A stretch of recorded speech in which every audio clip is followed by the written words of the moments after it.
If you've been hearing about AI and wondering if there's actually real money in it, there is. And in this video, I'm going to show you exactly how I'm building one stream of income using AI, starting from day one, with nothing polished, nothing figured out yet, just the real process. My name is Denise, and I'm building a voice AI business. A voice AI agent is basically an AI-powered phone assistant that answers calls for small businesses. Things like booking appointments, answering questions, handling after-hours calls, without a real person having to pick up the phone. Small businesses miss calls every single day, and every missed call is a potentially lost customer. That's the problem I'm solving. And the opportunity is that most small business owners have no idea this technology even exists yet. So here's what I'm doing and why I'm bringing you along. I'm documenting the entire process.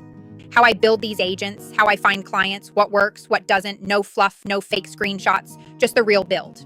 In the next videos, I'm going to walk you through what a voice AI agent actually sounds like on a call, how I build one step by step, and how I'm going about landing my first clients.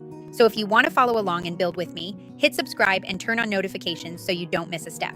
And if you're a small business owner watching this and you're curious whether something like this could work for your business, drop a comment below or send me a message. I'd love to talk. Let's build this together, and I'll see you in the next one. Every step of the way, I'll be here sharing the wins and the challenges. See you tomorrow for day 2. Thanks for watching. Let's make AI work for small businesses together. Goodbye for now.